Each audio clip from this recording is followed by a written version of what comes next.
Hey there, Doug O, your Success Accelerator with another lesson to help you make more money, close more deals, improve your health and your relationships, and become a ninja negotiator.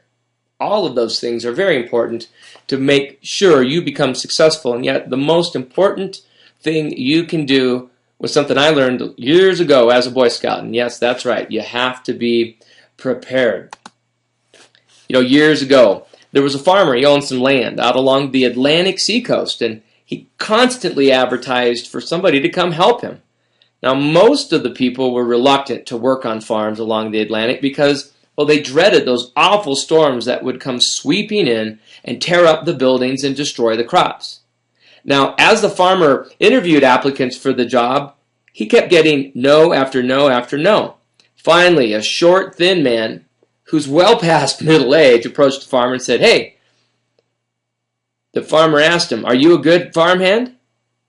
And the man said, "Well, I can sleep when the wind blows." Although this answer puzzled him, the farmer, who by then was desperate for help, hired him. And this little man worked well around the farm. He stayed busy from dawn to dusk. And the farmer, he felt really satisfied with this man's work. And then one night, the wind started howling loudly, coming in from offshore and jumping out of the bed. The farmer grabbed a lantern and he rushed next door to the hired hand's sleeping quarters. He shook that little man and he said, "Get up! A storm's coming! Tide things down before they blow away." And the little man rolled over in bed and said firmly, "No, sir. I told you I can sleep when the wind blows." Now, this really upset the farmer, and he was tempted to fire that guy right then and there, and yet he just went ahead and hurried outside to get prepared for the storm. And when he got outside, he was amazed. He found that all his haystacks had been covered, the cows and animals were all in the barns, and all the doors were barred. Everything, the shutters were even tightened down securely. Everything was tied down. Nothing could blow away. The farmer then understood what the man had meant, so he returned to bed to sleep while the wind blew. It's better to be prepared for an opportunity and not have one than to have an opportunity and not be prepared. And that goes both ways in our lives. You see, being prepared, it's an attitude. How do you react when life doesn't go your way is quite often the measurement and the test of who you are as a person. Now, I want you to think of two words here. One is downtime. That's time that you spend preparing for what I call uptime. And your uptime is when you're doing what you plan to do, free to just concentrate on doing that. No worries, man. All right? So regardless of what that is, whether that's preparing in case something happens or preparing either way, whether it's bad or good, downtime is the time you spend preparing to do the thing that you want to do. And so I want to talk just quickly about a couple of areas that you need to pay attention.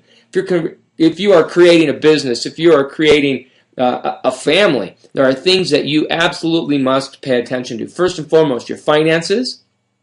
You need to be prepared for when things don't go right, things that you have no control over, emergencies.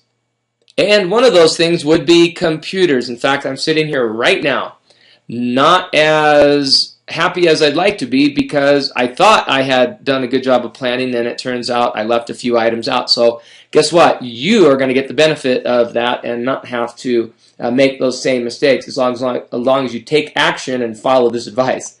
And finally, being prepared for opportunity, because as Miguel de Cervantes Saavedra dice, to be prepared is half the victory. So with your finances, well, save some cash and stash it.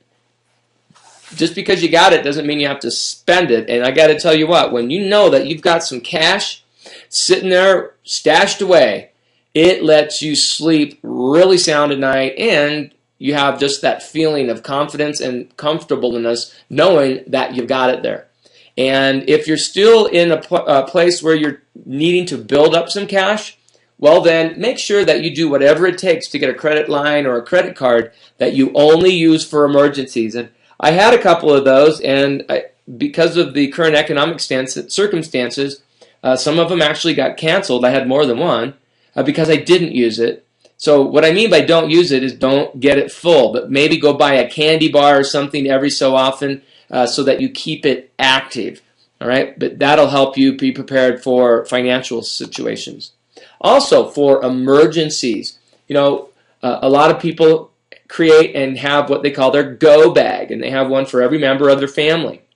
And in the go bag, you want to make sure you have things like all of your IDs, your passport, and insurance company IDs, all your policy numbers, your agent's name, and not the tool-free number, but the toll-free number. You want to have some cash, credit cards, bank account numbers, recent photos of you and anyone in your family and anyone in your group, in case you get separated and you need to have photos of each other to give to the authorities, because you're going to have to deal with bureaucrats if there is any kind of an emergency for sure.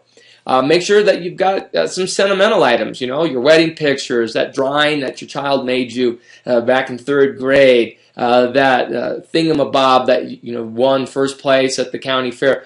Just a few sentimental items. You might even want to consider taking some digital pictures and putting them on a thumb drive and putting that in your go bag. And also food, water, radio batteries, light. There's any number of sites on the internet now where you can get some custom created go bags ready to go and include all of your own things. So, right, being prepared for those things. Now, computers.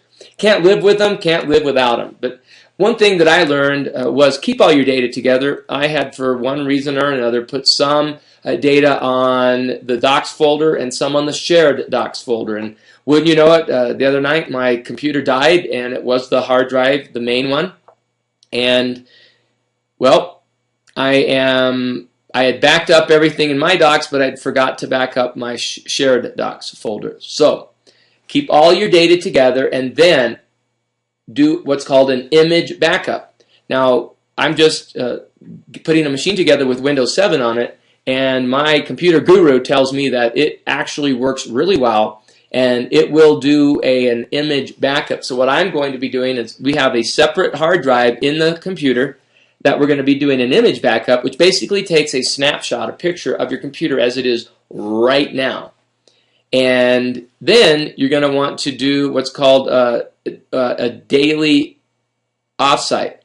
Now, what that will do is you would also use your computer to back up just every single file. So you've got the picture of the hard drive plus every single file, and then you put that all on a separate hard drive in your computer, and then use a service like Carbonite or Mozy. They've got some plans now where it's really inexpensive, and it will upload it to their site on the internet, so that if anything ever happens, well, then you just read the instructions on how to create like an emergency CD-ROM that you'll boot your computer off of, be able to get your image backup back, restore your computer, and then you can restore the different files off of your Carbonite, Mozy, or one of Data Deposit Box, one of those type of system backups. And something also very important: create a record of every single software program that you've got. Its installation software, make DVDs or the original discs, keep them somewhere safe, and the installation key. I'm having to buy new software today because I can't find the installation key. So learn from my mistakes. And then finally, be prepared for opportunity. Many of the things I've been telling you about are just geared towards that, to help you find and eliminate, change those hidden limiting beliefs that keep you frozen in fear, that keep you stuck. Remember, opportunity comes to those that know what they want. So state what you want and learn as much as you can about what you want to be doing, and then get out there and be active. Go do something. And then watch for the signs.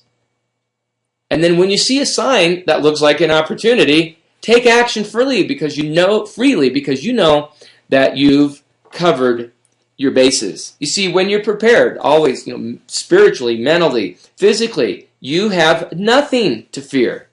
Now, I'm sure that you've got the desire to get some things in your life. It could be that new car, a new career, or even a new relationship.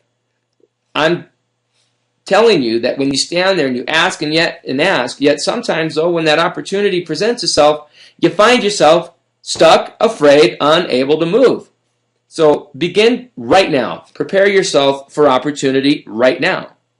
If you're asking for anything, start to live your life like that. If you want to start a new business, if you want to start investing, start living like you already own that new company. Get out there and get into that mindset. Do all the research, get the training, get the education necessary for that particular business. Know your business inside and out. And then when the opportunity presents itself, you'll be prepared to go ahead full steam. So listen, you don't have to know everything, but start now, right now. Start to learn what is needed to be successful in that business. Because on the other hand, if you don't prepare, it's for sure that you're going to fail, and you'll fail quickly. Remember, to be prepared is half the victory, and the best preparation for tomorrow is doing your best right now, because talent alone is not going to make you successful. All right? So, unless you're ready, it could pass you by. Ask yourself, are you ready? Are you prepared? You know, luck is when opportunity meets preparation. So think about this. Ask yourself, can you sleep when the wind blows through your life? You know, I've been enjoying being with you over this series of videos, and I want to invite you today to prepare for your success. Your next step is to visit my website and claim a very special training gift that I have just for you. Click on the link below, and I want you to know that your road to success leads to success-mindset-mastery.com/30-day. Go ahead and click on that link there and claim your special gift to help you prepare for success. This is Doug O, your Success Accelerator, and I really look forward to working together to help you claim all of the health, wealth, and everything that you want in your life. So go ahead right now, click on that link, and I'll be talking with you real soon.